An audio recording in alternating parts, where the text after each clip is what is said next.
네, 출발새 아침 절반 지나고 있습니다. 3부 초선열전으로 시작할 텐데요. 시작이 반이다라는 말이 있죠. 그만큼 중요합니다. 이분들의 정치 역량은 이 다선 의원들 절반 이상을 차지할 만큼 아주 대단한 분들입니다. 바로 시작하시는 분들이죠. 대표적인 초선 의원 두 분 모셨습니다.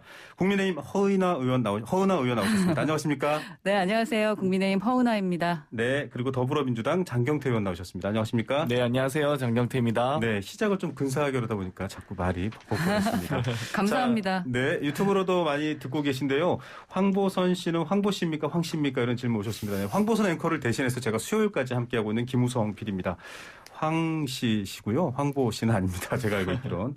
자, 먼저 여러 가지 이야기 들어보겠습니다. 국회 얘기를 좀 계속해야 될 텐데, 자, 필리버스터와 또 입법 처리, 이 지금 두 가지가 계속 엎치락뒤치락 강행되고 있는 국회 상황입니다.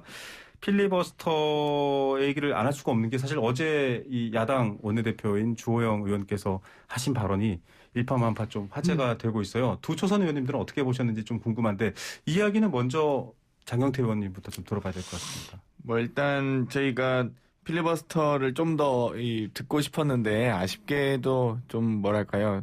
코로나 위기 상황에서 계속 이 무제한으로 시간 끌기를 저희가 바라보고 방치할 수는 없어서 지금 이 코로나 위기 상황이 지금 1,000명에 육박하다가 지금 좀 잠시 좀 더 내려오고 있는데요. 어찌되었건 지금 방역 체계가 무너질 정도의 위기 상황이긴 합니다. 2.5단계에서 3단계로 격상하려고 하는 이 움직임도 있고요. 그렇기 때문에 이런 상황에서는 이 여야가 정쟁을 중단하고 이 코로나 방역에 앞장서야 된다 이렇게 생각을 하고요. 한편으로는 사실 계속 이 소위 기록갱신형 기네스북은 뭐 1인 시위를 하든지 아니면 다른 곳에서 하시면 좋을 것 같은데 이 소중한 본회의장에서 다른 민생입법들 예를 들면 택배법 같은 경우도 지금 방치되어 있는데 이런 민생입법들을 방치한 상황에서 계속적으로 저희가 필리버스터를 들을 수 없는 상황이고요. 또 한편으로는 정말 이 막말도 많지 않습니까? 뭐 이철규 의원님이 아니여자들이 밤에 돌아다니는 나라, 혹은 뭐 김웅 의원님이 스트레스 받아서 성범죄하는 마치 우리가 뭐 잠재적인 범죄자는 아니지 않습니까? 김태현 의원님의 반말이라든지 뭐 대통령께서 엿먹으라는 것이냐 이런 저희가 천준호 의원님이나 고민정 의원님이 항의도 하셨는데요. 이런 상황에서 필리버스터는 미국의 필리버스터 제도와 우리가 다릅니다. 미국은 뭐 이 음식 뭐 레시피도 읽기도 하지만 우리는 관련 주제에 한정해서 필리버스터 하게 되어 있거든요. 그렇기 때문에 저희가 좀 이제는 필리버스터를 중단하게 되었고요. 어찌되었건 지금 이 코로나 위기 상황에서 많은 이 소상공인과 자영업자, 중소기업 노동자, 또 취약계층 모두가 다 어려운 상황입니다. 여기에 민생입법에 함께 동참해 주셨으면 좋겠습니다. 예. 허 의원께서는 어떻게 생각하십니까? 네. 제가 어제 본회의장 앉아있으면서 계속 들었던 단어는 역시 내로남불이라는 말이 괜히 나온 것이 아니구나. 그리고 밴댕이 소갈딱지라는 생각밖에 들지 않았습니다. 이제 코로나 핑계를 야당에게까지 하는구나. 이 핑계가 어디까지 갈지 정말 궁금하고요. 그 김태년 원내대표가 뭐 이 시국에 무제한 토론을 계속하면이라고 말씀을 하셨는데 그 어떤 시국인지 정말 모르겠습니다. 그 집권 여당의 국회의원이 고급 레스토랑을 찾아서 주인공도 없는 그 위안부 할머니 생신을 자기들끼리 자축하면서 와인 마시는 시국이라면 사실 필리버스터가 아니라 민중봉기가 일어나야 되는 시기입니다. 그리고 지금 우리 국민의힘은 온 국민을 대신해서 투쟁을 하고 있는 겁니다. 코로나 시국 아니었으면 아마도 온 국민이 그러니까 횃불 들고 거리로 나설 상황이라고 좀 생각을 하고 있습니다. 근데 이런 상황에 자당 국회의원의 처신조차 제대로 단속하지 못하는 김태년 원내대표가 누구를 향해서 질타를 하는 건지 도무지 좀 이해할 수가 없습니다. 그리고 그 야당이 뭐 의사 표시할 만큼 했다라는 말씀도 하시더라고요. 근데 좀 어불성설인 것 같습니다. 과거에 민주당의 필리버스터 기록을 보면요. 테러방지법 반대 필리버스터가 2016년 2월 23일에 있었는데 그 본회의 정의화 국회의장이 국민보호와 공공안전을 위한 테러방지법안을 직권상정을 했거든요. 그러니까 더불어민주당 소속 의원 108명이 테러방지법 표결을 막고자 필리버스터를 신청했습니다. 어차피 필리버스터라는 게 이제 반대 토론이니까요. 그래서 9일 동안 총 38명의 의원이 그러니까 발언을 했고 누적 발언 시간이 총 192시간 27분을 기록했습니다. 근데 저희는 21명 이건 또한 반대 토론만 있었던 것이 아니라 찬성 토론까지 함께 있었어요. 여당에. 그러니까 21명이 함께 했고 총 89시간 5분을 함께 했습니다. 네. 예, 이땐 야당 의원들만 발언을 안 했다라는 것도 미국과 다른 거죠. 어떤 반대 토론에 여당 의원까지 함께 필리버스터를 하는지 이거 정말 우리나라에만 있는 겁니다. 네. 그러니까 형식과 시간을 고려할 때도 충분한 의사표시를 했다고 볼 수 없고요. 이러한 그 내로남불 이제 코로나까지 국회까지 끌어들여서 국민의 목소리까지 막으려고 하는 더불어민주당의 그 내로남불적 정신을 어떻게 받아들여야 될지 진짜 큰 숙제입니다. 자, 뭐 여러 가지 나온 얘기들은 좀 이후에 다시 여쭤보도록 하고요. 필리버스터는 어쨌든 이 종결 투표에 붙여서 계속 종결이 됐습니다. 뭐 종결이 안 될 수도 있지 않나라는 전망도 있었지만 얘기됐고 오히려 저희 최영두 원내대변인께서 출연하셔서 이런 얘기를 하셨어요. 필리버스터를 해야 될 게 아니라 적극적으로 해당 법안을 막았어야 된다라는 얘기를 했는데 지금 야당으로서는 사실 방법이 있느냐 이런 얘기가 당내에서 나올 것 같은데 허 의원님 어떻게 생각하십니까? 저희는 지금 뭐 진퇴양난의 상황입니다. 국민들께서 답답해 하실까봐 죄송할 정도로 정말 그 아무것도 할 수 없는 상황이 사실이고요. 네. 이제 국가의 위급함과 우리의 절실함을 알리기 위해서 사실 온 국민과 함께 광장으로 나서고 싶어도 네네. 코로나에 막혀 있고 또 이 엄중한 상황을 국민께 좀 알리면서 저희의 마음을 전달하고자 기존의 선배들이 했던 단식, 삭발까지도 하고 싶습니다, 사실. 네. 그리고 저 같으면 지금 국회의사당 도움위에라도 올라가서 국민들께 외치고 싶을 정도입니다.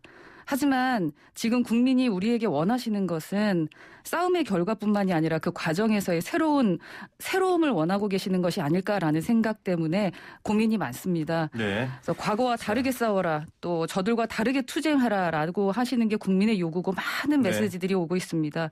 그래서 이럴 때 필요한 것이 진정성이라고 생각을 하고 있고요.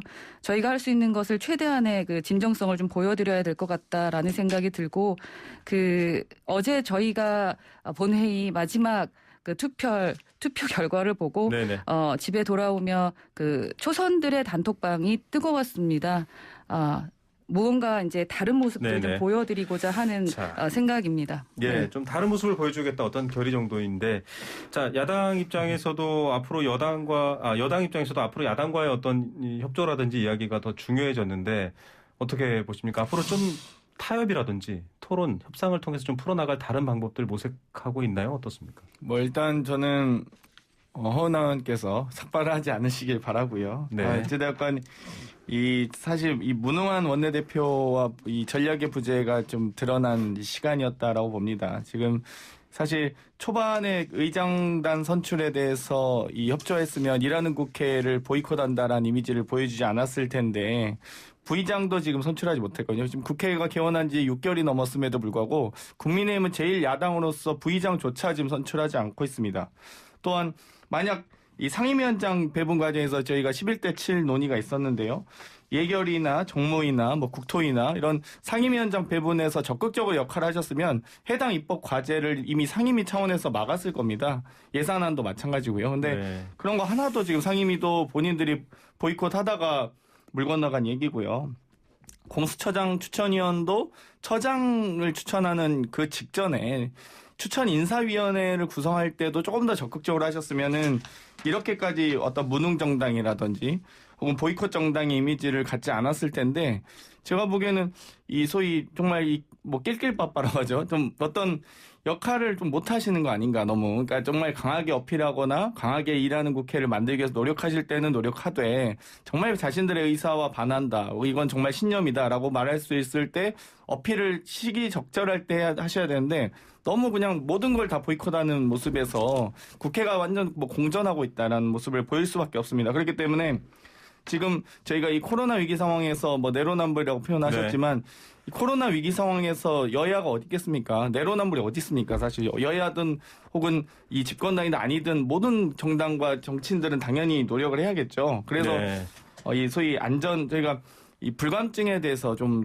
국민의힘이 안전불감증, 인권불감증, 또 민생불감증 정말 이 불감증을 좀 벗어나셨으면 좋겠다는 생각이 듭니다. 이제 국회 개원한 지 벌써 6개월이 넘었고 이미 결산도 했고요. 입법도 했고요. 국정감사도 했고요. 예산안도 다 통과시켰습니다.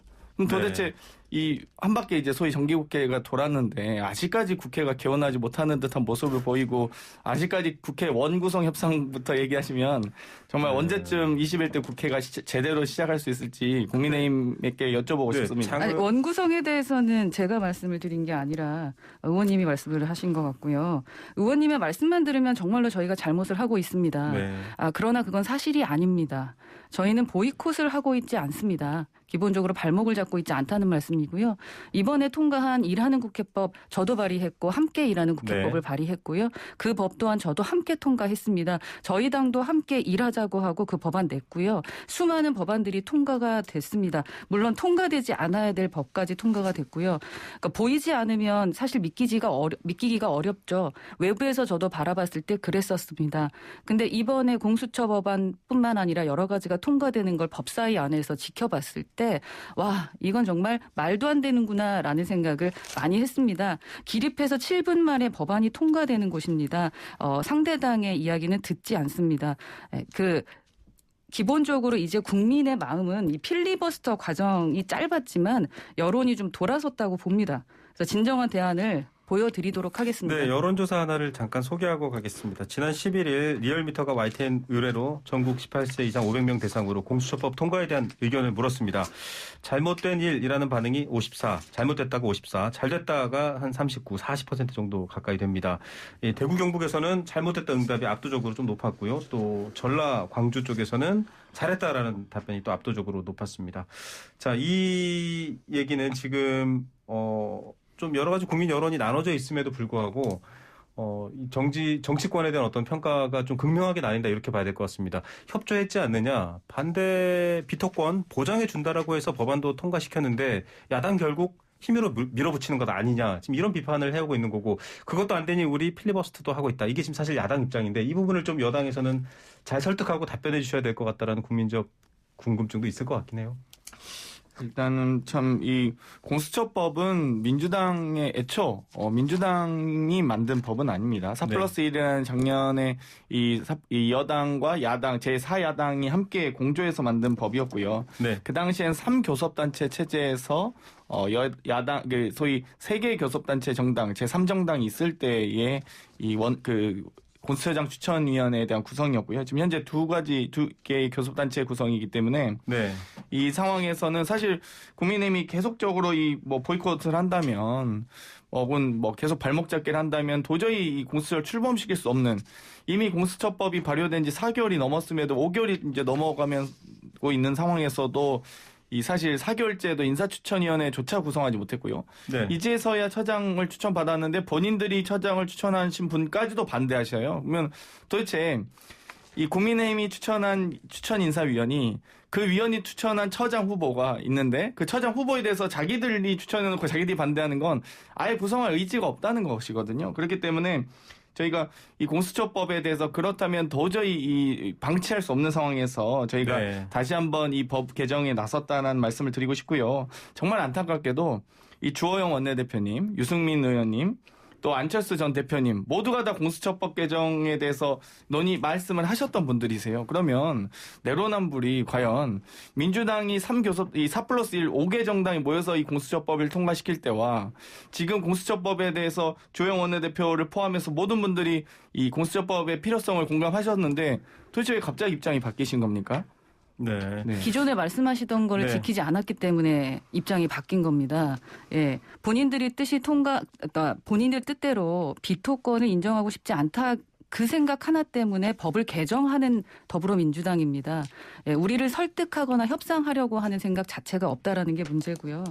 그래서 그 공수처법뿐만 아니라 대북전단금지법에 대해서 그 미국 공화당 하원원이 경고까지 하지 않았습니까? 네. 저희 당의 지성호 의원이 지금 미국에 가서 직접 만나고 온 내용인데요. 이 자체가 너무나 부끄러운 일이라고 생각하셔야 되는 겁니다. 국내적 사항이 외국 정치인 그것도 혈맹국인 미국 국회의원한테 지적받는 지금 그런 상황이에요. 얼마나 부끄러운 일입니까?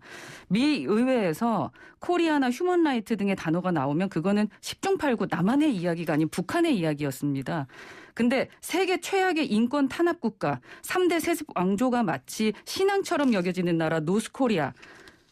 그 인권 문제가 아니라 네. 바로 국민의 투쟁으로 민주주의를 획득하고 기적적 경제 발전을 이뤄낸 세계적 모범 국가이자 진보 진영의 인권 변호사 출신 대통령의 임기 중인 그 사우스 코리아의 인권 문제가 제기된다는 것은 사실은 상상도 할 수 없이 부끄러운 일입니다.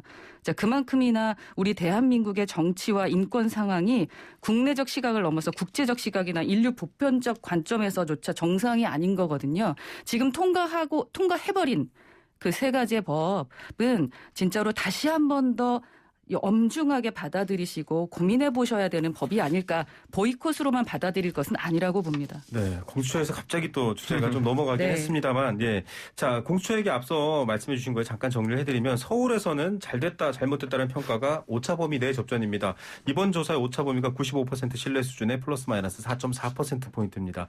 이 대구 경북에서는 공수처 잘못됐다, 광주 전라에서는 잘했다, 서울에서는 반반 이렇게 나왔다라고 좀 요약해 드릴 수가 있는데, 이런 상황이 사실은 지금 남북관계 발전법 개정안에도 좀 의견이 충돌할 우려가 있습니다. 앞서 지적해 주셨던 것처럼 이 부분에 대해서 또 좀 비판하시는 분들은 너무 북한을 의식한 것 아니냐라는 비판이 있고, 또 반대로 생각하시는 분들은 남북관계 위기를 촉발하는 모든 상황에 대해서 관리하고 처리할 의무가 있는 걸 법적으로 좀 정비하겠다라는 입장인데, 앞서 쭉 한번 설명해 주셨지만 어떻게 설명하시겠어요, 장 의원님? 일단은 뭐 제가 보면 이 소위 대북전단 금지법이라고 주장하고 계시긴 하지만 남북관계 발전법입니다. 그러면 이 소위 말해 삐라를 전달하는 것만의 이 법이 내용이 담겨 있는 건 아니고요. 소위 우방국인 미국이 만약 한국 정부를 비난하는 삐라를 뿌려도 우리는 뭔가 거기에 대해서 제재하거나 저항해야 됩니다. 네. 거기에 대해서 당연히 동의하시리라 보고요. 이 접경 지역의 주민들의 안전을 위해서라도 혹은 이 동아시아의 국제관계 속에서 우리가 굳이 이 잘못된 방식으로 이 어떤 여러 가지 이 타국이거나 타 정권을 비난하거나 이렇게 하면서 자극할 필요는 없거든요. 이 갈등 관계를 네. 조성할 필요는 없기 때문에 저는 이 뭐 예를 들면 태영호 의원님이든 지성호 의원님이든 예를 들면 국회의원으로서 당연히 정론관에 서시든 1인실 하시든 혹은 여러 시민단체가 광화문에서 뭐 발언도 하고 있지 않습니까? 그건 모든 표현의 자유는 지금 다 보장되어 있습니다. 다만 접경지역 내에서 정말 이 민통선 지역까지 들어가서 이렇게 뭐 삐라 살포 이런 부분들을 저희가 좀 제한적으로 해야 된다. 하지 말았으면 좋겠다. 굳이 이 정말 이 국경을 소위 이 휴전선을 맞대고 있는 이 군인들의 안전 또한 매우 중요하지 않습니까? 굳이 장악해서 불필요한 갈등을 야기하지 않았으면 좋겠다라고 좀 이 간곡히 부탁드리고 싶고요. 여러 가지 이 국제 정세 속에서 지금 모든 이 북핵 문제를 해결하기 위해서 미국과 일본, 중국 등이 모두 함께 노력하고 있지 않습니까? 이런 상황에서 왜 굳이 자신들의 소신만 중요하다고 주장하시는지 모르겠습니다. 네, 자, 다선 의원 같은 초선 의원 두 분입니다. 그래서 굉장히 지금 의견이 팽팽하고요. 궁금하신 분은 지금 유튜브 들어오셔서 YTN 라디오 검색하시면 장경태 더불어민주당 의원, 허은하 국민의힘 의원 두 분의 모습 보실 수 있고 또 토론 얘기도 들으실 수 있습니다. 자, 코로나19 상황이 심각합니다. 1000명을 넘어섰던 적이 있고요. 지금 오늘도 굉장히 심각한 상황인데, 5907님, 코로나 방역 단계 올리면 소상공인 중소자영업자, 업주뿐만 아니라 종업원도 일자리를 잃습니다. 생계가 막막해진 사정 좀 헤아려 주시고 관심 좀 가져주세요, 제발. 안양 박달동 호프주점에서 드립니다라고 문자를 주셨습니다. 실제로 국민들의 삶이 굉장히 어려워지는 측면이 많습니다. 샵 0945번 50원의 유료 문자 계속 주시고요.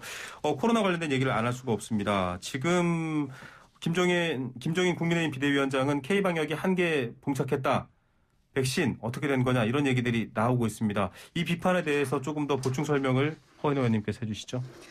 네, 그 코로나19가 우한 폐렴으로 불리던 초창기에 우리 정부가 이 역병 확산의 원인인 중국발 입국자는 막지를 않으셨어요.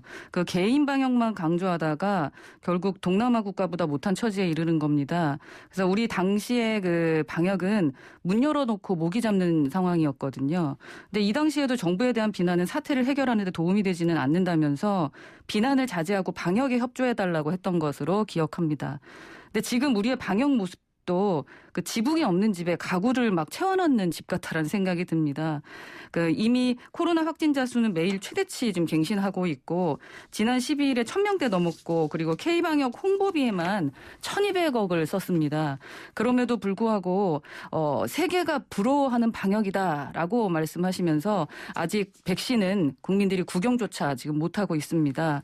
그래서 문 대통령께서 지난 9일 백신과 관련한 언급을 하면서 긴 터널의 끝이 보인다고 하겠다라고 했지만 사흘 만에 실로 방역 비상 상황이다. 사력을 다하고 있지만 송구한 마음 금할 수 없다. 네. 언제까지 말로 방역을 하시려고 하는지 궁금하고요. 그러니까 문재인 대통령이 국민을 안내한 터널은 사실 터널이 아니라 출구가 없는 동굴 아닌지 이제 심각하게 좀 따져보고 퇴임후라도 그 책임을 물어야 할 것이다라는 말씀 아닌가 싶습니다. 예, 아무래도 집권 여당이니까 이런 비판들을 좀 받을 수밖에 없는 위치이기도 한데 장 의원님 어떻게 나타나시겠습니까? 일단 이 방역에 대한 불감증이 참 국민의힘이 크구나 이런 생각이 드는데요. 어찌되었건 대구 신천지 사건 때나 혹은 또 8.15 정광훈 집회 때도 태극기를 들고 갔던 많은 또 시민들이 저희가 8월만 해도 조금 이 코로나 위기가 좀 잡혀가나 이렇게 좀 기대를 했었습니다. 그럼에도 불구하고 이 당시에 확산 속도가 급격히 늘어난 이 사건이 있었고요. 소위 이 재난지원금 같은 경우도 저희가 항상 재난지원금 주자고 주장할 때 항상 발목 잡아왔던 게 국민의힘이었습니다. 1차 재난지원금, 2차 재난지원금, 3차 재난지원금까지도 저희가 내년 설 명절 전에 지급하기 위해서 이 각고의 노력을 했는데 계속적으로 반대하시다가 결국에는 그래도 국민들의 여론에 떠밀려서 이렇게 합의를 해주셔서 그나마 저는 감사드린다고 말씀드리고 싶고요.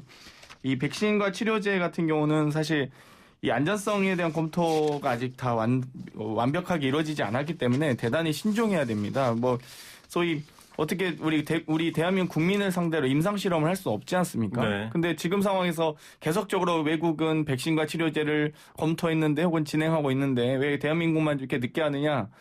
늦게 할 수밖에 없습니다. 그럼 중국 백신이라도 지금 가져다서 대한민국 국민들에게 모로모토식으로 지금 임상실험 할 수 있습니까? 그렇게 할 수 없습니다. 그렇기 때문에 지금 외국의 사례들을 좀 종합적으로 검토해서 최대한 안전한 상황까지 가서 저희가 이 백신과 치료제를 도입해야 된다 이렇게 생각하고 있고요. 당연히 거기에 대해서 내년도 예산안에도 이미 4천만 명분의 백신과 치료제에 대한 예산도 다 확보하지 않았습니까? 그리고 그 부분에 대해서 지속적으로 저희가 이 예산을 좀 확충하고 보강해 가고 있기 때문에 이런 부분에만큼은 정말 국민의힘 여야가 함께 노력했으면 좋겠습니다. 그런데 네. 사실이 아닌 것들이 있습니다. 네. 우리 장영태 의원님께서 코로나 백신 구매에 대해서는 좀 공부를 하셔야겠다라는 좀 생각이 드는데요. 보건복지위에서 이미 저희 당에서 백신 구매에 대한 거를 11월부터 물어왔었고요. 네. 구매하겠다, 확보하겠다. 하지만 우리가 바게닝 세일이 되는지 안 되는지를 확인해보고 있는 중이다라고 계속적인 말씀을 하시고 계셨고요.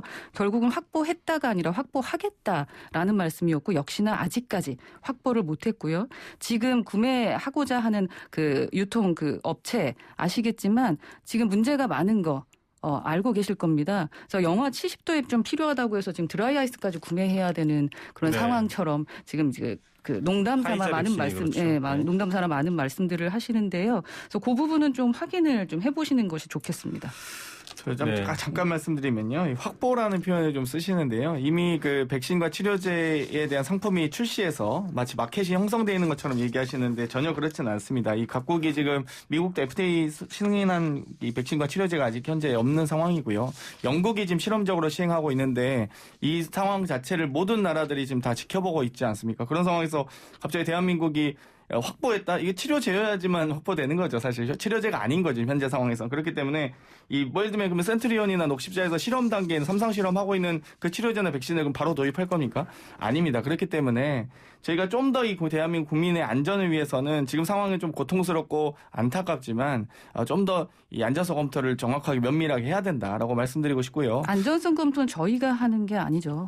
그러니까 지금 아직 아무 지금 안전성 검토가 된 그 백신이 없지 않습니까, 사실. 백신에 대한 사실 국민적 불안감이 있기 때문에 야당으로서는 정부에게 계속 질문하는 거고 또 여당은 좀 해명을 하시는 건데 아스트라제네카는 이제 우리 정부에서 확보에 대한 계약이 어느 정도 가시화됐고 지금 모더나나 화이자는 또 그게 진행 중입니다. 그래서 지금 백신이 국내에 들어왔다. 얼마를 구매했다가 아니라 그 계약에 대한 부분들을 얘기하다 보니까 조금 시점의 차이가 있을 것 같습니다. 영국과 미국은 이미 백신 접종을 시작을 했는데 자, 이 부분과 관련해서는 좀 얘기를 이 정도만 정리를 하겠고요. 지금 부동산 이슈가 좀 뜨거워서 시간이 얼마 없으니까 넘어가겠습니다. 자, 문재인 대통령이 지난 주말 임대주택 방문해서 얘기를 좀 했는데 그게 여러 가지로 화두가 됐습니다. 두 분은 특히 또 초선이시고 젊은 의원들이시기 때문에 더 체감하시는 바가 많을 것 같습니다. 자, 이거 어떻게 봐야 됩니까? 장 의원부터 먼저 말씀해 주시죠. 아무래도 이제 부동산 정책은 저희가 이 기본적인 기조는 실수요자에 대한 지원 대책은 강화하고 투기 수요에 대한 이 주택 수요는 억제하고 이렇게 저희가 기조를 잡고 여러 가지 부동산 정책에 대한 정책 수단이 있습니다. 예를 들면 공급부터 해서 인허가, 과세, 대출, 금리에 이르기까지 다양한 형태로 저희가 이 정책을 실현하고 있고요. 대통령께서 말씀하셨던 건 이 공공임대주택에 대한 지원을 강화하고 또 이 6085라고 하죠. 60제곱미터부터 85제곱미터의 좀 중형 이 아파트를 공급하는 걸 확대하자라는 게 주요 메시지 중에 핵심이었습니다. 그런데 이 13평 뭐 4인 가족이 가능한지에 대한 여부를 질문하셨는데 그걸 가지고 지금 이게 주제 삼아서 이 보도하는 행태들이 좀 매우 안타깝고요. 그걸 또 말꼬리 잡아서 발언을 하시다가 또 해명을 하니까 또 그거에 대해서 해명을 납득하고 있는 국민의힘의 뭐 좀 입장이 이 태도 돌변이 좀 안타깝고요. 어찌되었건 이 공공임대주택에 대한 확대 저는 뭐 모든 여야가 할 것 없이 모두 공감하실 거라고 보고요. 정말 이 부동산 이 내 집 마련의 꿈을 이루기 위한 많은 국민들의 여망 같은 것들이 있습니다. 이런 것들을 위해서 제발 이 다주택자라든지 투기 수요를 억제하면서 정말 실질적으로 집을 구매할 수 있는 이 시대를 만들어야 되지 않겠습니까? 예를 들면 20대 청년 평균 이 임금 같은 경우가 뭐 한 200여만 원 되는데 네. 혹은 250만 원 정도 받아서 지금 서울 이 평균 집값 9억 4천만 원입니다. 살 수가 없습니다. 그렇기 때문에 이런 부분을 최대한 억제하는 방식으로 갔으면 좋겠습니다. 네, 좀 전반적인 얘기를 해주셨는데. 네, 그 대통령께서 말씀하신 13평 4인 가족 그 발언은 대통령 공감 능력에 문제가 있다라는 거죠. 그 당시 정황을 보면 뭐 발언인지 질문인지가 중요한 게 아닙니다. 그러니까 13평의 주택에 1인 가구가 적당한지 뭐 4인 가구가 적당한지는 따지고 싶지도 않습니다. 사실 저도 어렸을 때 8평 방 하나에 4가족이 살았습니다. 그랬기 때문에 살 수도 있습니다. 하지만 누군가의 시각에선 말도 안 되는 평수가 될 수도 있다라는 거거든요. 그래서 다른 누군가에게는 또 그만한 그마저도 절실한 터전이 될 수 있을 거고요.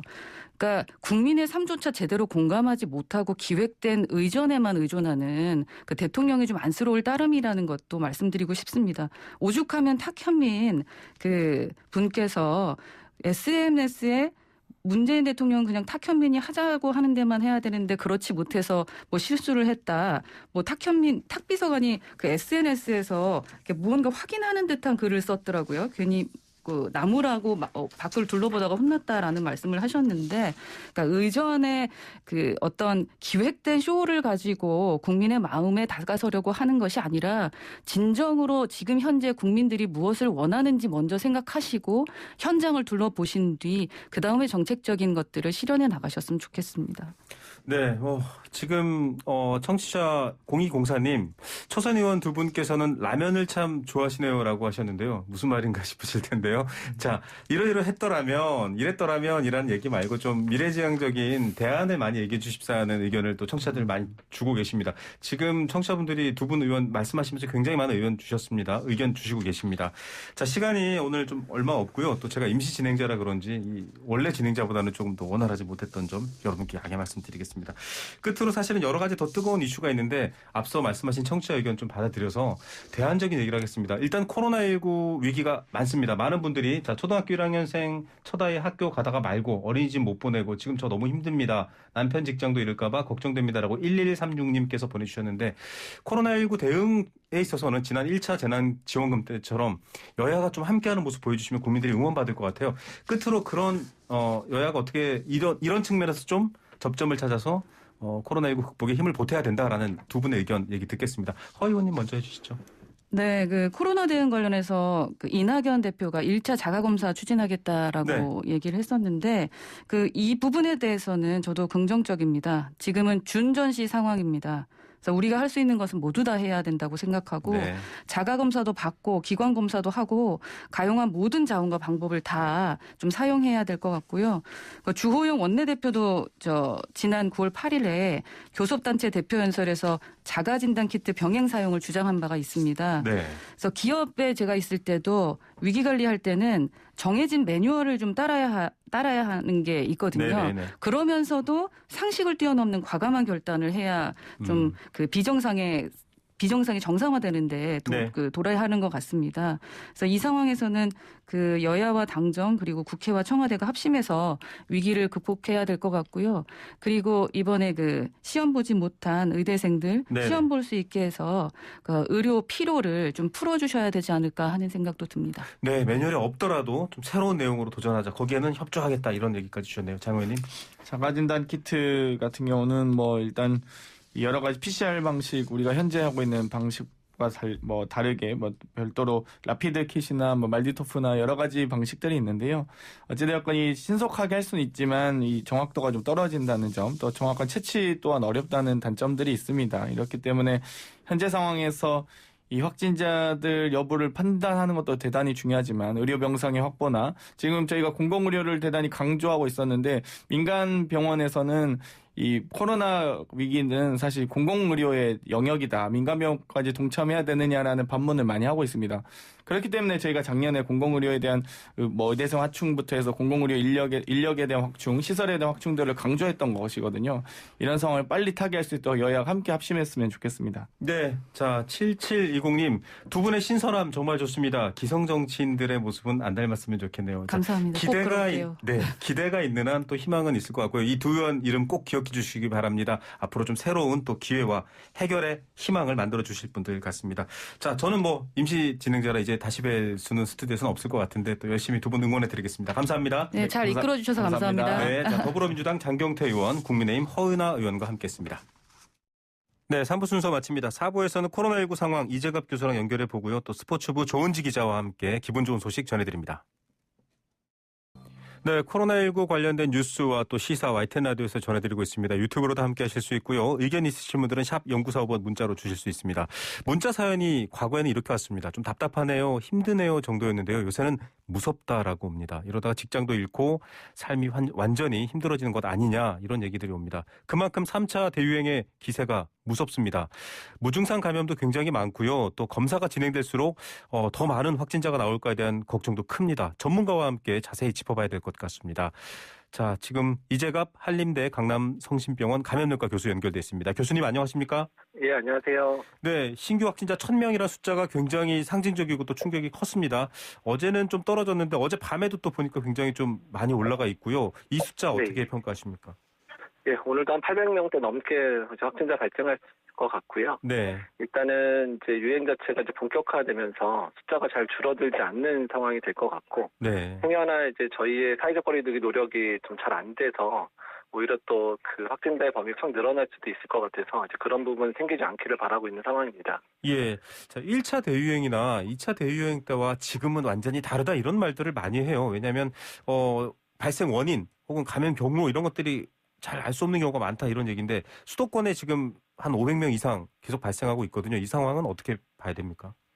예, 일단 뭐 1차나 2차 유행 같은 경우는 이제 그 중에 한 반수 또는 대부분이 이제 타겟을 정해서 방역을 할 수 있는 상황이었는데요. 네. 지금 같은 경우는 지역사회에 만연돼 있는 상황에서 여기저기서 이제 집단 발병이 이제 계속 소규모 집단 발병이 계속되는 상황이고, 또 지금 상황이 조금 안 좋은 거는 이제 그런 지역사회 감염 자체가 가장 취약한 곳인 요양원이나 요양병원 같은 곳에서 집단 발병을 일으키고 있거든요. 네. 이런 패턴들이 상당히 우려되고, 또한 중증 환자 발생도 많아지게 할 수 있고, 또한 사망자도 늘어나게 할 수 있는 구조라서 상당히 우려가 되고 있습니다. 예, 지금 사실은 검사가 자발적 검사가 대부분이기 때문에 검사 건수가 좀 적게 나타날 경우에는 또 확진자 숫자가 적어집니다. 이게 약간 착시 효과를 줄 수 있을까? 이런 의구심 가지는 분들도 있어요. 예, 그렇죠. 주말 같은 경우에 딱 그렇게 드러나는데요. 네. 주말에는 이제 검사를 할 수 있는 것 자체가 줄어들다 보니까 검사가 이제 뭐 집단 전수조사 뭐 이런 형태로 되는 것들이 주로 체크가 되기는 하거든요. 네. 이제 그러다 보니까 이제 검사 수는 줄고 이제 확진자 수도 줄어드는 것처럼 이제 부여되는 상황들이 될 수 있는데요. 일단은 지금 상황에서는 이제 검사 수 늘리는 것도 중요하기는 한데, 특히 역학조사 중간에 확인된 꼭 검사를 해야 되는 사람들한테 집중해서 검사를 해서 네. 일단은 이제 그 뭐 고위험군이나 이런 사람들이 진단이 늦어지는 일이 없도록 하는 게 상당히 중요할 것 같고요. 네. 지역사회에 만연돼 있는 감염자를 찾는 노력들도 같이 병행되어야 될 것 같습니다. 정은경 질병관리청장도 공격적, 체적 대응해야 된다 이런 메시지도 나왔고, 또 여야 정치권에서도 자가 진단 키트라든지 여러 가지 좀 검사 범위를 확대해야 된다라는 얘기들이 나오고 있습니다. 뭐 강릉시 같은 경우도 전수 검사를 하고 있고요. 이 정도면 좀 검사를 대폭 확대해야 되지 않느냐. 물론 어제부터 좀 확대되고 있습니다만 어떻게 보십니까? 검사 확대 부분은 이제 뭐 맞는 방향이기는 한데요. 네네. 지금처럼 이제 확진자 수가 늘어나는 상황에서는 그러니까 효율적인 검사도 상당히 중요할 수 있습니다. 그래서 네. 일단 이제 주로 확진자가 많이 나올 수 있는 공간들 또는 고위험 시설들 이런 쪽 중심으로 우선 검사를 확대를 해야 되고요. 네. 그리고 이제 어느 정도 이제 유행 자체가 잡아지기 시작하면 지역사회 감염 자체를 이제 끊어야 되니까 그런 경우에 이제 지역사회에 있는 이제 자발적 검사 태세를 갖춰서 네. 많은 사람들 검사하는 방향으로 이제 끌고 가는 좀 2단계 전략으로 가는 게 맞다고 생각을 하고 있습니다. 네, 지금도 서울역을 비롯해서 대학가 등 150여 곳에서 지금 익명으로도 검사할 수 있게 하겠다라고 하면서 지금 정부가 확대를 하고 있습니다. 자, 문제는 이렇게 검사를 해서 확진자를 발견하고 또 여러 가지 관리를 통해서 줄여나가야 되는 것도 있겠지만 사망률이라든지 좀 불행한 일들이 생기지 않도록 해야 되는데 60세 이상 확진자가 크게 늘고 있더라고요.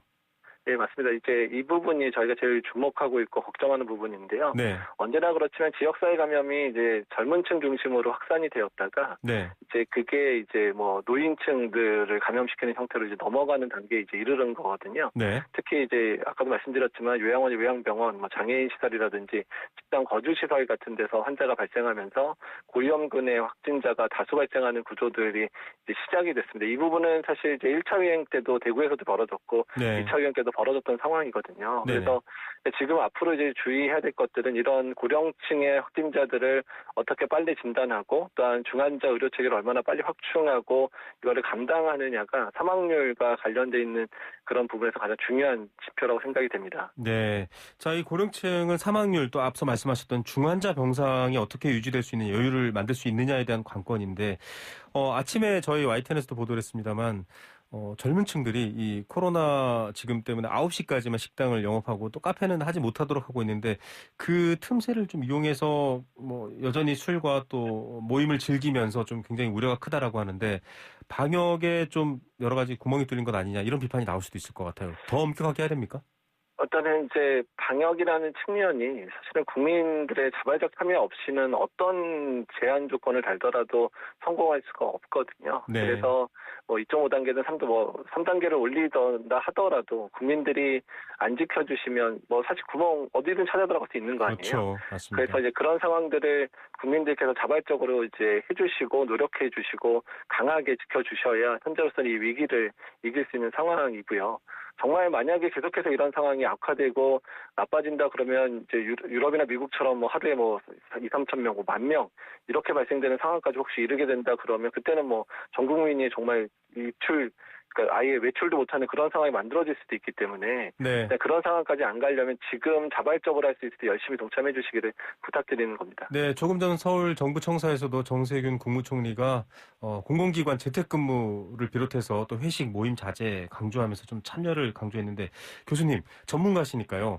지금이 가장 힘들고 어렵다라고 인식하시는 분들이 있는데 사실 지금보다 더 나빠질 수 있습니까? 왜냐하면 질병관리청장도 지금 확진자가 더 숫자가 늘어날 수 있다 이런 전망도 했거든요. 어떻게 보십니까?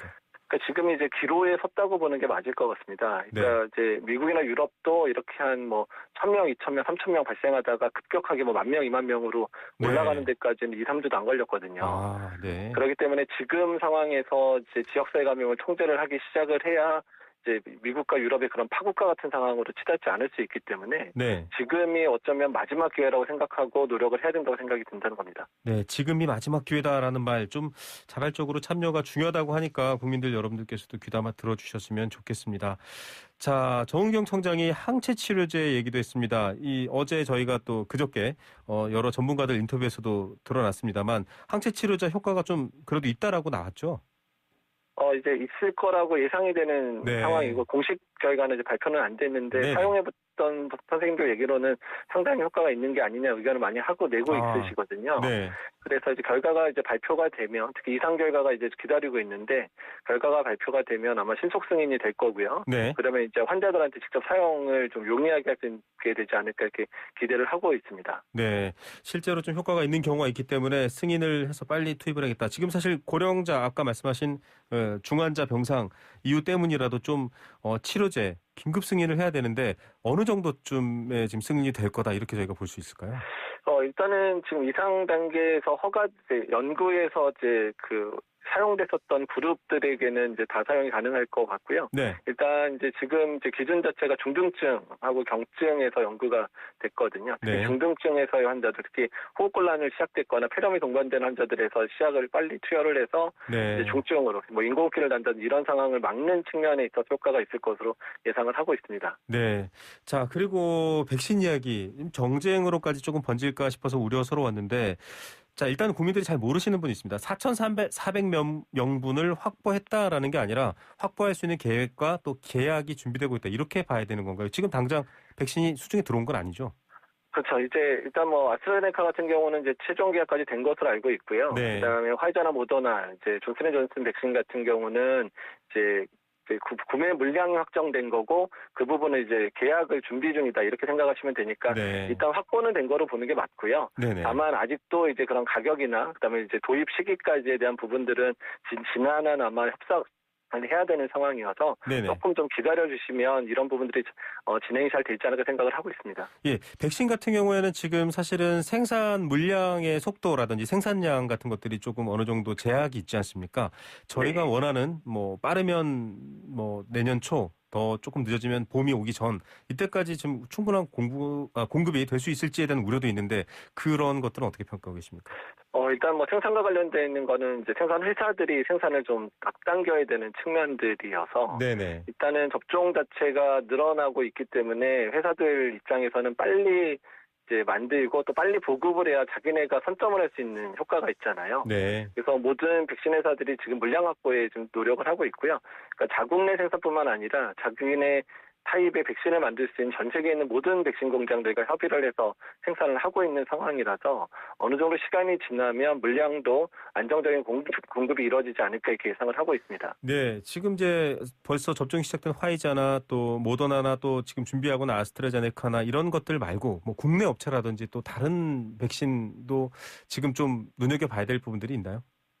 국내 백신 회사들도 이번 12월부터 또는 1월부터 4개 회사가 지금 임상 연구, 사람 대상 연구가 시작이 됐고요. 네. 그래서 아마 그런 경과가 잘 진행되면 빨리 진행되는 회사 같은 경우 내년 말 정도면 국산 백신 접종이 가능해질 거라 예상을 하고 있고 또 몇 가지 백신은 2022년 봄 정도에 출시가 될 거로 예상을 하고 있는 상황이라 일단은 수입 백신을 통해서 내년 동안 접종을 하고 내년 말에 국산 백신 나오면 이어서 접종하는 방식을 하게 되면 물량 공급 자체에 대해서는 크게 문제가 없지 않을까 이렇게 예상을 하고 있습니다. 네, 올겨울 또 내년 겨울이 오기 전까지는 조금 빨리 해결이 됐으면 좋겠습니다. 끝으로 자발적 노력과 참여가 중요하다라고 하셨지만 결과적으로 안 될 경우에 대비해서 개인이 이 감염을 막기 위한 최대한의 노력, 결국 또 마스크 얘기만 강조를 많이들 해주셨습니다.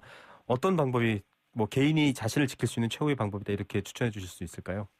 예. 일단은 본인이 감염되지 않는 게 가족을 위하는 거고 직장의 그렇죠. 동료들을 원하는 거기 때문에요. 일단 지금은 활동 자체를 최소화시키는 게 네. 가장 중요하다고 생각이 됩니다. 정말 직장하고 집, 곳만 왔다 갔다 하시고 직장 내나 집에서도 서로를 조심하는 그런 시간들을 가지셨으면 좋겠습니다. 네, 알겠습니다. 교수님 오늘 말씀 여기까지 듣겠습니다. 감사합니다.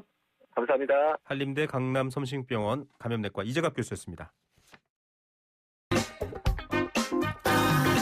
네, 골프를 몰라도 박세리는 안다. 저도 오늘 오프닝 때 그 말씀 드렸습니다. 그만큼 위기 극복 때마다 힘을 주는 스포츠이기도 하면서 또 감동을 주기 때문인데 자, 좋은 소식 꼭 알려드리겠다라고 하셨는데 마음의 부담이 컸을 것 같습니다. 좋은 소식 전해주시는 분입니다. YTN 스포츠부 조은지 기자입니다. 안녕하십니까? 안녕하세요. 네, 답답하고 우울한 소식들 사이에서 즐거운 우승 소식. 그러니까요. 괜히 제 어깨가 무거웠습니다. 굉장히 네, 굉장히 드라마틱하더라고요. 그렇습니다. US 여자 오픈에서 우리 선수 장타 여왕 김아린 프로가 우승을 했습니다. 네. 그 3라운드까지 공동 9위긴 했는데 사실 톱10에 워낙 쟁쟁한 우리 선수들 많아서 따로 제가 이름을 짚어드리지는 않았었는데요. 네. 국내 무대에서 5년 동안 2번 우승을 거뒀지만 사실 유명하지는 않습니다. 네. 세계 랭킹도 94위인데 그러니까요. 코로나19 때문에 US 여자 오픈의 출전 자격을 넓게 좀 확대를 하면서 네. 생애 처음으로 나선 대회에서 우승까지 차지했습니다. 그러니까요. 김아림 선수 마지막 라운드 선두에 5타 뒤진 채로 나섰는데 오늘만 4타 줄이면서 짜릿한 뒤집기 했습니다. 네. 특히 16, 17, 18번 홀 마지막 세 홀에서 연속 버디를 잡으면서 극적으로 우승을 했는데 상금 100만 달러 약 11억 원 챙겼고요. 내년 네. LPGA 투어 시드도 확보했습니다. 첫 출전에 우승까지 한 신데렐라가 됐고 우리 선수 11번째 US 오픈 재패 기록도 세웠습니다. 예. 세계 랭킹 1위 고진영 선수는 뒷심으로 한타차 2위에 올랐고요. 박인미 선수 또 디펜딩 챔피언인 이정은 선수는 공동 6위로 이름값을 했습니다. 네, 행운의 깜짝 출전권에 또 역전 우승까지 정말 드라마인데 장타 김아림 프로 이렇게 설명하셨어요. 좀 신데렐라 네. 스토리가 있을 것 같은데 궁금합니다.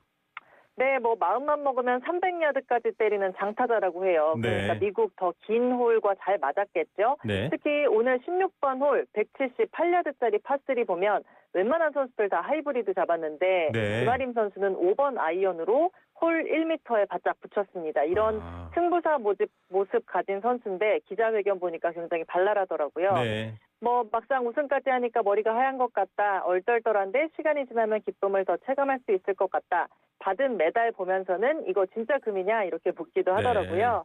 김아림 선수 라운드 내내 마스크 썼는데 네. 이 시국에 이렇게 경기하는 것만으로도 감사하다. 네. 오늘 플레이가 누군가에게 희망이 되고 좋은 에너지가 됐으면 하는 바람이 있다. 이런 메시지도 전했습니다. 진짜 감동입니다. 자, 박세리 선수의 맨발 톤, 또 김아림 선수의 마스크 톤 이렇게 네. 기록해도 좋겠다는 생각이 듭니다. 네. 자, 야구 스토브 리그 소식도 좀 살펴보죠. 네, 두산 오재일 선수 삼성 유니폼을 입었습니다. 네. 올해 자유계약 선수 FA 시장 대어로 꼽혔었는데 삼성과 4년간 총 50억 원에 달하는 대형 계약을 맺었습니다. 네. 삼성 유니폼을 입은 이른바 오피셜 사진까지 나왔는데요. 네. 삼성으로선 지난 2017년 11월에 포수 강민호를 롯데에서 영입한 이후 3년 만에 외부 FA를 데려온 겁니다. 네. 오재일 선수는 2005년 프로에 입문해서 2012년부터 두산에서 뛰면서 6년 연속 두 자릿수 홈런을 때린 여기도 장타자인데요. 네. 오재일 선수 평소에 아이폰을 쓴다고 하는데 어제 삼성 라이온스 원기찬 대표가 삼성 갤럭시 최신 폴더폰을 선물을 했어요. 네. 오재일 선수는 그렇지 않아도 삼성폰으로 바꾸려고 했는데 기쁘다라면서 이제 아이폰 안 쓴다고 네. 본격적인 사회생활을 시작했습니다. 사회생활이네요. 두산 팬들은 좀 마음이 아프겠어요. 네, 두산 팬들 많이 허전하겠죠. 두산은 네. 올해 FA 자격 얻는 선수가 7명이나 되고 그중에 빅3라고 할 수 있는 허경민, 최주환, 오재일 선수의 행보가 확정이 됐습니다. 네. 허경민 선수는 최대 7년간 총액 85억 원에 두산에 남았고요. 두산 전성기를 이끈 최주환 선수는 4년간 최대 42억 원에 SK로 이적을 했습니다. 오재일 선수는 삼성에 갔고요. 그야말로 핵 분열이 된 겁니다. 예. 이제 남은 선수 4명인데요. 정수빈, 김재호, 유희관, 이용찬 선수입니다. FA 시장 열리면서부터 러브콜 다양한 구단에서 받았던 정수빈 선수가 어디로 갈지가 관심이 가장 큽니다. 네. 이용규를 떠나보내고 외야 공백이 생긴 한화 얘기가 계속 나오고 있는데 원소속팀 두산도 최주환, 오재일 선수를 보내서 자금의 여유가 좀 생겼거든요. 네. 정수빈 선수가 어디로 얼마에 갈지 시선 집중입니다.